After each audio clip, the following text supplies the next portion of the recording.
Lahat ng kanta yan, pinapakanta niya. Kristo, tinatad mo ng limanan ang manas ng iyong Kristo, kaawaan mo kami.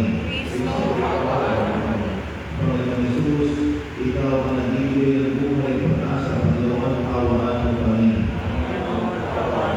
Kaawaan tayo ng makapiling Diyos, pagkawalan tayo sa ating mga kasalanan, patunayan tayo sa buhay na walang hanggan. Pahuli sa Diyos sa may kasawa.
mo ang paglalalo sa iyo.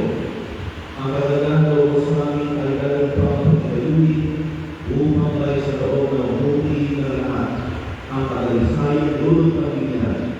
Ang Espiritu Diyos mo sa iyong mga anak ang dumanak upang maging maligtas sa pamagitan ng Kristo kasama ng Espiritu Santo magpa sa walang hanggan. Sa unang pagbasa, isinasalisay ang bukan ng aming mga nagawa ang Panginoong muling buhay sa pamamagitan ng apostol dahil sa kanilang buhay na kaparamangan araw-araw ay kasagad ang mga nililigtas. Ang salita ng Diyos mula sa mga gawa ng mga apostol. Ang mga kapatid ay nananatili sa tinuturo ng mga apostol sa pagsasama-sama bilang magkakapatid, sa paghahati-hati ng ginagay at sa pananalangin. Dahil sa maraming mga nagawa sa pamamagitan ng mga apostol, naghari sa lahat ang mga haring itagal at takot. At nagsama-sama ang lahat na sumasamalaya at para sa lahat ang kanilang kaligtasan. Ipinagbibigay nila ito at ang pinagbihan ay pinamamahagi sa lahat ayon sa pangangailangan ng bawat isa. Araw-araw, sila'y nagkakatito sa templo, nagkaharing-haring na tinatay sa kanilang tahanan at nagsasalo-salo ang saya ang kalooban. Nagpapalagay sila sa Diyos at pinahiligan sa lahat ng tao. Bawat araw ay ipinaragdag sa kanila ng Panginoon ang mga iniligtas. Ang salita ng Diyos. Bumili ko o'y bumili, pag-ibig na'y walang mali. Bumili ko'y bumili, pag-ibig na'y walang mali. Ang mga Israel, kaya sa higit kanilang tinuyag, ang pag-ibig ng Diyos ay hindi bubukas. Mga sacerdote ng Diyos sa Panginoon, kaya ang magsaysay. Ang pag-ibig ng Diyos ay walang kalusan. Lahat ng may takot sa Panginoon Diyos, lahat ng may pangyayari. Ang pag-ibig niya ay hindi magwawakas. Bumili ko'y bumili, pag-ibig na'y walang mali. Sinalakay ako halos magtagumpay ang mga kaaway. Dahilan sa poon sila'y nabibilan. Dahilan sa poon ako'y pinalakas at ako'y tumatag. Siya sa buhay ko ang tagapagligtas. Hindi ang masayang sigawan sa torna ng mga hinirap. Panginoon siyang lakas na patnubay. Bumili ko'y bumili, pag-ibig na'y walang mali. Ang batong natakin na tayo na tinapay. Sa lahat ng bato'y higit na mahusay. Ang lahat ng ito ang nagpamalas ay ang Panginoong Diyos. Kung iyong mamasdan ay kalugod-lugod. Bumili ko'y bumili, pag-ibig na'y walang mali. Sa ikalawang pagbasa, itinuturo ni Apostol San Pedro ang bunga ng maging pagkabuhay ni Kristo, isang panibagong buhay na hindi masisilat na dapat lamang maging sanhi ng pag-aaral. Ang salita ng Diyos mula sa unang sulat ni Apostol San Pedro. Purihin natin ang Diyos Ama ng ating Panginoon Jesucristo. Dahil sa labi ng kapagay sa atin, kaya isinilang isang panibagong buhay sa pamamagitan ng muling pagkabuhay ni Jesucristo. Ang bagong buhay na iyan ang nagbigay sa atin ng malaking pag-asa na kakamtan natin ang isang kayamanang kaligtasan, di masisira at di bubukas. Ang kayamanang iyan nakalaan sa inyo doon sa langit. Sapagkat kayo sumampalataya, iingatan kayo ng kapangyarihan ng Diyos, samantalang hinihintay ninyo ang kaligtasan na kalaang yayag sa katapusan ng mga kailangan ninyong kagalaw. Bagaman maaaring magdanas muna kayo ng iba't ibang pagsubok sa loob ng maikling panahon. Ang ginto na nasisira ay pinararaan sa atoy upang malaman kung talagang dalisay. Gayon din naman ang inyong pananampalataya na hindi kaysa ginto ay pinararaan sa pagsubok upang malaman kung talagang tapat. Sa gayon, kayo'y pagpupurihan, kadakilain at pararangalan sa araw na mamaya si Yesu Cristo. Hindi ninyo siya nakita kailanman, ngunit siya initignan ninyo. Hindi pa rin ninyo siya nakikita hanggang ngayon, ngunit nananalig na kayo sa Kanya. Dahil dito, nag-uumapaw na sa inyong puso at paggalakang hindi kayang ilarawan sa salita, sapagkat inaanin na ninyo ang bunga ng inyong pananampalataya, ang inyong kaligtasan. Ang salita ng Diyos. Salamat sa Diyos.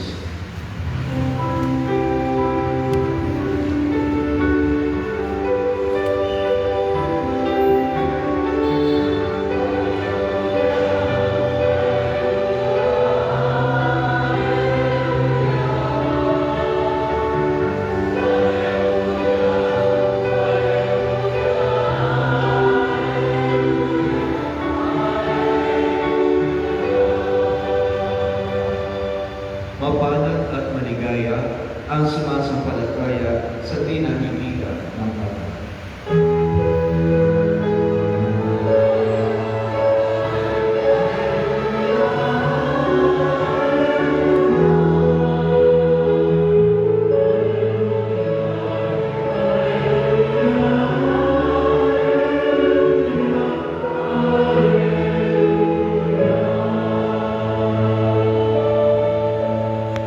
Sa mabuting balita, isinasalaysay ang pagpapakita ni Jesus ng muling buhay sa mga alagad.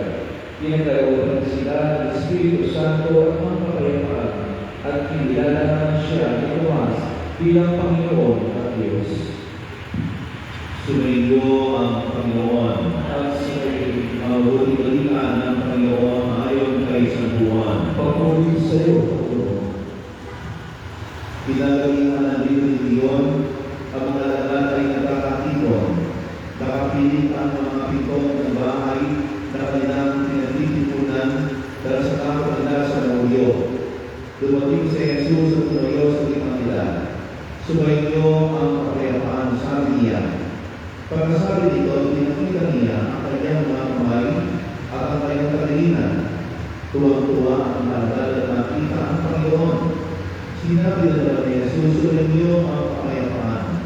Kung paano sinubo ako ng Ama, kayo naman sinusubo ko kayo. Pagkatapos, sila'y niya at sinabi, tanggapin ninyo ang Espiritu Santo. Ang patawarin niyo sa kanilang kasalanan ay pinatawad na. Ang hindi niyo patawarin ay hindi na pinatawad. Ngunit si Tomas na pinagawin ang pagmahal, isa sa dalawa, ay wala noon na dumating sa Jesus. Kaya sinabi sa kanya ng limang alagad, nakita namin ang Panginoon. Sumunod si Tomas, hindi ako maniwala hanggang di nakita ang butas ng mga pako sa kanyang mga kamay at nais sa subligo ang aking daliri at hanggang di ko ipapasok ang aking kamay sa kanyang kalilihan. Pagkalipas ang 8 araw, muli nagkatipon sa loob ng bahay ang mga alagad kasama nila sa Tomas. Napilit ang mga pinto kung tumasok sa Jesus at tumayo sa gitna nila.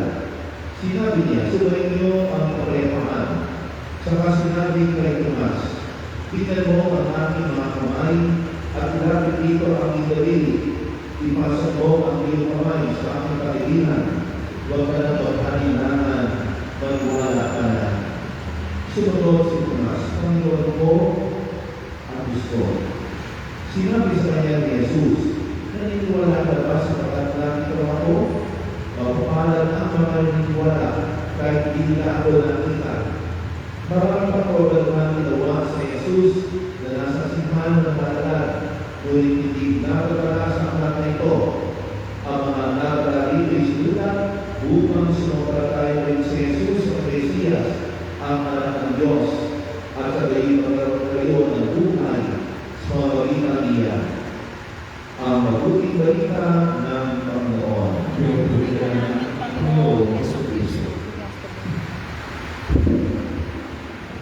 Magandang hapon po sa lahat. Magandang hapon po, Father. Ngayon po ay nasa ikalawang na po tayo sa panahon ng Pasko ng muling pagkabuhi ng Panginoon. At ang ikalawang linggo, kung tawagin po ito sa ating simbahan ay Divine Mercy Sunday. At pinabati natin kayo sapagkat sa pagkakataon ito na kung saan Divine Mercy Sunday ay pinagdiriwang ninyo ang inyong anibersaryo bilang isang charismatic group ng pangalan na po ay ano? Ano pangalan ng grupo? Sa Diyos ang awa, Catholic, Charismatic. Palakpakan po natin ang Panginoon. Doon yung ibang kinuha ang pangalan ng grupo sa Divine Mercy. No? Sa mapagpahalang awa po sa awa ng Diyos. Amen. Ang tawagin natin. At ano po masasabi sa atin ng ating Ebanghelyo sa pagkakataon ito? Kayo po ba ay nung araw, lalagin ng kanitan po ninyo, kayo ba ay nasugatan? Hindi. Hindi kayo nasugatan. Nasugatan. Nung dumating ang sugat, anong tawagan doon? Pekla. Yung limang dolar na 25. Yung limang dolar na piso. Yung iba na. Na siguro, kung tayo tutawagin natin yung galisi. So, nagkaroon ng pekla. At ang lingkod ay hindi din po ikama nakaligtas sapagkat nung ako'y maliit ay may kalikutan din po ako. Kung kayo ay malapit na lalaki sa akin, nakita niyo isang bahagi ng aking ilong ay may pekla. Sapagkat ako umakyat sa isang puno ng mangga, nahulog ako sa puno ng mangga, at ako'y nahulog sa dulang. Ano po yung dulang? Yung dulang. Sa Pedro Manila yun. Yung dulang ay parang isang nakasalapak po kayo pagka kumakain ka ng Japanese table. No? At yung dulang pinag-kutsilyo, at ang kutsilyo yun ay kumama sa aking ilo, kaya yung aking ilo nakapagagala. No? Salamat sa Diyos, yung aking nanay, siyempre kaya noon, at ako siyempre umiiyak, pagdagang dinigit yung magkabilang parang ng ilo dito. Siguro ba natin yung aking ilo, parang pagiging siguro yung aking dugo, may dumigit po. Wala pong kahit dumigit. Dumigit. Makita yung buwan ng tingin. Ang pangalawang pekla, ito po sa aking nalili. Ang letter B as in August 5. Ano na ginagawang araw? Nagkakayas po ako ng kawayan. Kami po ay nagpagod ng parol sa school. Gagawin ko na ng star na parol. At kakayas ko ng kawayan, pati nalili ko yung nakayas. Kaya ito may pekla po na letter B. Ngayon, titignan po natin na may mga sugat na likha lang natin. May mga sugat naman na likha ng ibang tao. At ang sugat, hindi lang po sa ating katawan. Ano ba? Tulisan, nasusugatan ang ating kalooban.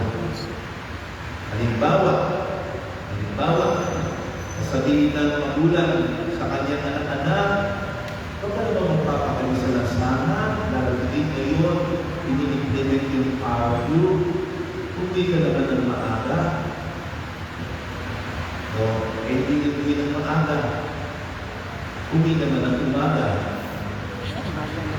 Hindi mo ba nakasasakit sa kalooban ng isang magulang na matapos pagbilitan ang kanyang anak na umuwi ng maaga ay umuwi na ng umaga na. Diba? Nakasasakit sa kaluluwa. O kaya naman, halimbawa, nakapagsasalita tayo ng hindi maganda laban sa ating kapwa, at kapag ito'y narinig ng ating kapwa na narating sa kanya, kung ano sinabi natin sa kanya, nagiging tayo na sakit ng kalooban ng ibang tao. Sa ating Evangelyo, kung ating po narinig, ang sabi nito, sabi ng Panginoon, sumainyo ang kapayapaan. Pagkasabi nito, pinakita niya ang kanyang mga kamay at ang kanyang tangilihan. So sa kanyang kamay, may siya tinakot sa makapit, naroon ng sugat at sapagkat ang sabi dito, pinatagihan ng lingkod at iyon, ibig sabihin, kung ang Panginoon ay pinako ng Biyernes at siya'y nabuhay na ng kulit ng madaling araw ng linggo, kung gabi iyon, sapagkat ang sugat niya ay sariwa pa. Hindi pekla, kundi sariwa pa ang kanyang sugat sa kanyang mga kamay at sapagkat siya'y tinusok sa paniliran sa mga kapatid, yung sugat sa kanyang tangiliran ay sariwa pa rin. At kung ating punarinig, tatlong pagkakataon, sinabi yung kamay at tangiliran. Eh siguro magandang tanong, ito'y sugat na talagang ay masakit, pero hindi noon, meron ding sugat na nilikha ang kanyang mga lakad sa kalooban ng ating Panginoon. Ano po ba yung mga sugat na ito na nilikha ng mga apostol o mga alagad sa ating Panginoon? Halimbawa, doon lang tayo magsalita sa 12. Unang-una, halimbawa, ang sabi doon, si Judas Iscariote ay nakipagpapasundo na babayaran siya, bibigyan siya, susuhulan siya ng halagang ilan? Ilang sa labing pila? Ilan po? 30.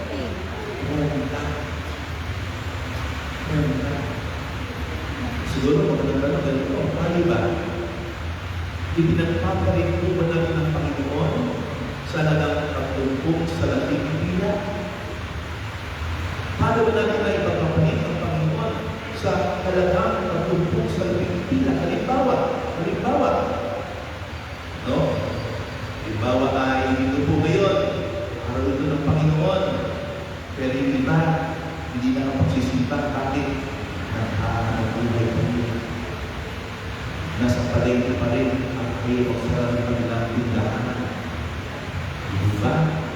Minamahal nila yung sa labing pila, at ipinagpapalit nila sa Panginoon. Okay naman, halimbawa, yung salitang nasusuhulan, kumisan ay, di ba, ipinagpapalit natin ang aral at turo ng Panginoon. Makamit lang tayo ng suhol. Ng suhol. Nangyayari ba yun? Oo. Yung katotohanan na ibinahayag ng Panginoon ay ating ipinagpapalit sa mga suhol na ating naranasan. Hindi po ba nakalulog naman na ang Panginoon kasama ng Judas Iscariote na 3 taon. And yet sa kabilang taon, siya ipinagpagulo pa. Kaya po ba, meron po ba kayo nakikita na ipinagpagulo? Hindi po ba ito'y nakasasakit sa kalooban ng isang kaibigan? O kaya, isang magulang na kung saan ipinagpagulo ang kanyang anak. May bisita po kanina, sila po ay 5 magkakapatid, isang babae, 4 na lalaki. At talagang po yun, yung kanilang ama ay seaman, kaya yung 4 nilang anak ay seaman din. Yung kanilang ina ay teacher, kaya yung isang anak na babae ay teacher. Ngayon, sa 4 na seaman na ito, halos sila lahat ay nagsakisan. Kapag ang kanilang ina ay araw-araw na nagsisinta. Ngayon ay lahat sila ay may asawa na. Kaya lang po, sabi po, yung kanilang isang kapatid na dating sakristan, ang sabi ngayon ay na alay. Sabi ko, hindi pa sumabi. Alay. Diba? No? Dito ba? Hindi ko lang naman po kayo dito. Alay. Diba? Nag-iba na. Hindi ba?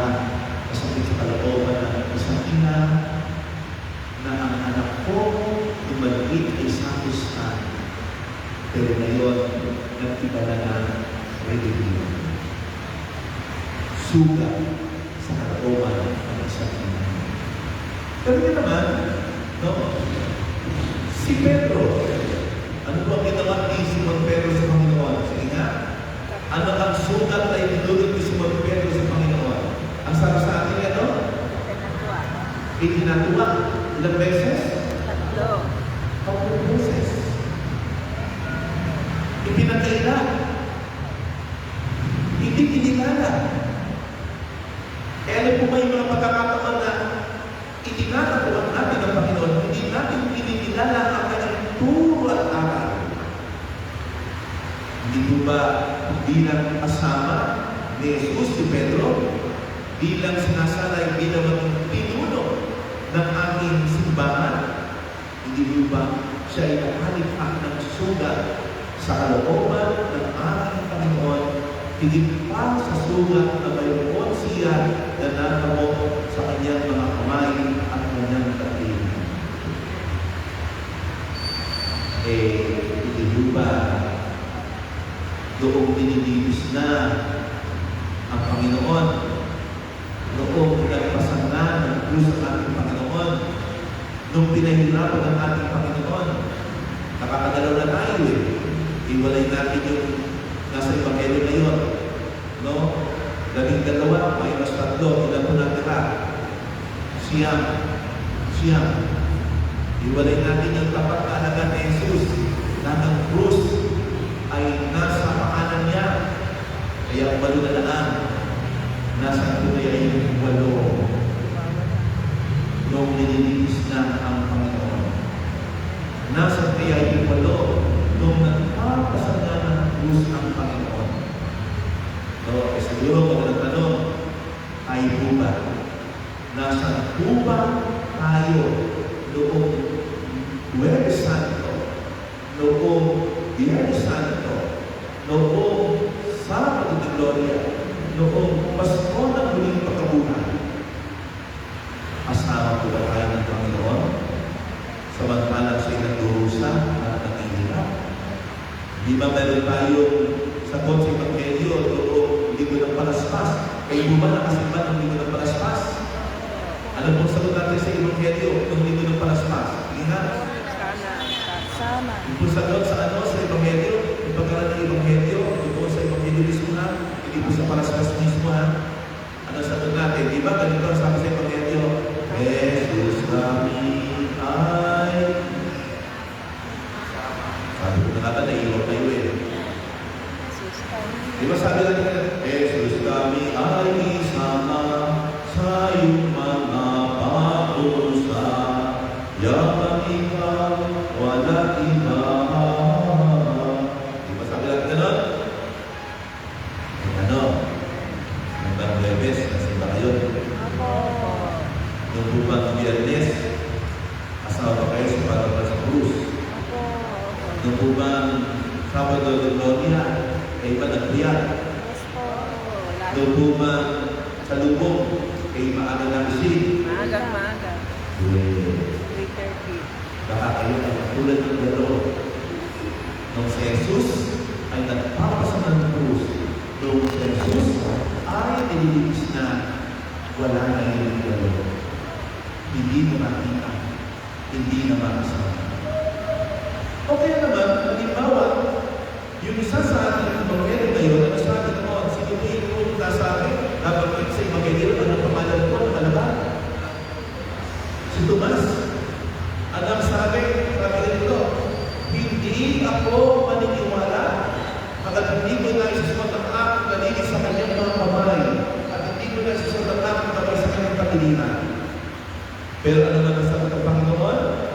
nito? No, sabi niya, tingnan mo ang aking mga kamay at ilapit dito ang iyong daliri. Ipasok mo ang kamay sa aking tagiran. Huwag ka nang mag-alinlangan. Maniwala ka na. Baka po tayo, dumarating ang pagkakataon, nag-aalinlangan tayo sa ating pananampalataya. Baka po dumarating ang pagkakataon na pinagdududahan natin ang Diyos. Lalo na kung tayo ay nakararanas ng mga matinding pagsubok sa buhay. Lalo na kung tayo ay nakararanas ng malubhang karamdaman.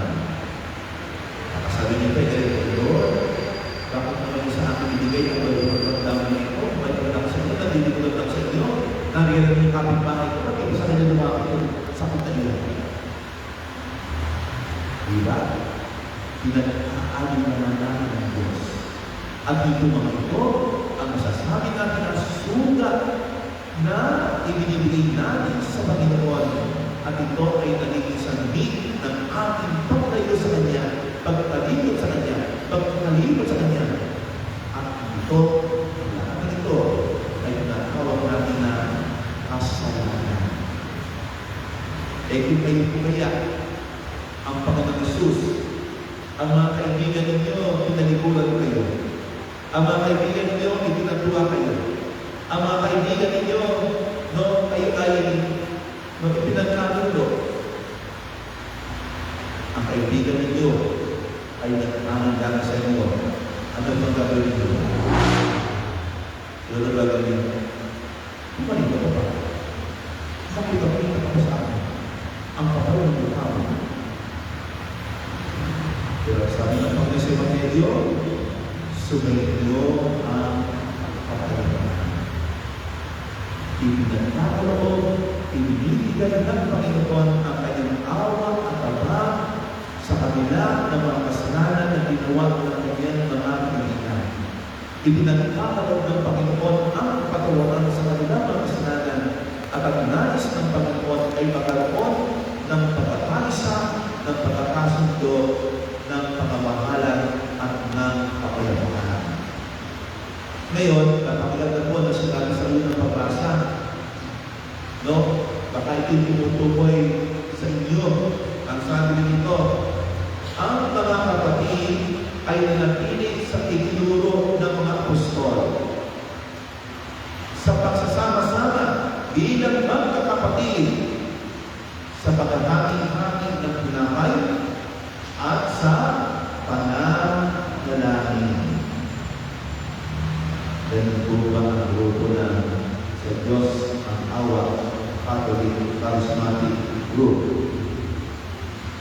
So, kanina, dito po sinabi ng Panginoon, dito sa gawa ng apostol sabi, ang mga kapatid ay nanatili sa itinuro ng mga apostol.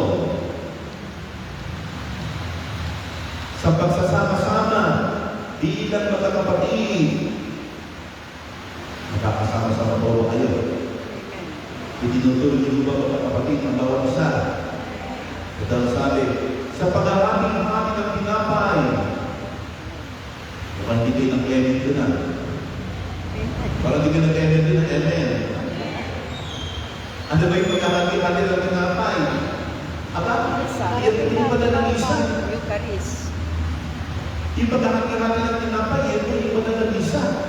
Kaya ang tanong kaya ko araw-araw o sa araw ng mundo. Ano sabi pa? Sa pananalangin. Sa pananalangin. Ngayon, ibinigay dito, ang sabi nito, ipinagbibili nila at ang pinaglinahan ay sabi nito, ipinagbibili nila ito ang kanilang realidad at ang pinaglinahan ay ipinamahagi sa lahat ayon sa pangangailangan ng bawat isa. Ewan ko kung kayo bilang isang grupo ay naroon yung pagpapahagi ng inyong resources. Baka natin ng araw yung fighting. Alam niyo ba yung fighting? Alam niyo ba yung fighting? Okay. Ilang porsyento ba yung fighting? 10%. 10%. Yan po ba tinatawag yan? Pagkikinan pati ng 10%. Para walang 10% ibigay na. Pero tandaan ko natin, ang tithing sa 10% ay sa Old Testament. Paano sa New Testament? Ano sabi ni Jesus? Gano'n marami? Ano sabi ng Panginoon? 100%. Tandaan niyo po ba, Panginoon, ang focus sa harapan, pinapatuloy niya tuhulog ng alay. Ang sabi daw din sa plantadora, inihulog lahat yung kanyang alay. No, yung kanyang kinita sa buong hapon, samantala yung mga mayayaman, yun ang hindi nila kailangan na.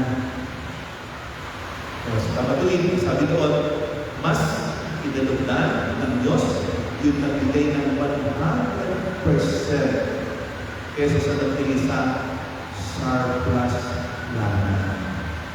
So, tingnan po natin kung katulad ng sinabi sa unang pagbasa, ay tayo ay kaisa sa pagbabahagi ng mga kaloob na nagmula din naman sa Diyos. Bakit? Kung sabi natin, bilang isang pamilya, bilang isang magkakapatid, ang sabi dito, ang mga kapatid ay nangyayari sa turo ng mga apostol. Sa pagsasama-sama bilang magkakapatid, paghamati-hati ng tinapay, pananalangin, at pamamahagi ng kanilang ari-arian ayon sa kanilang kapanganahan. Bakit? Sapagkat ito ay bunga ng mga tao nakatanggap ng awa at patawad ng Diyos. Sapagkat ito ay bunga ng mga tao na nakasaksi sa Naririnig ba yung pagkabuhay ng sounds? ating Panginoon Jesus. Sapagkat ito ay bunga ng mga tao na nananalig ng Panginoon ay ulit na bunga. Nawa, sa diwang ito na mga papasa na ating narinig, ngayong Divine Mercy, tunay, makakatawa natin ang dakilang awa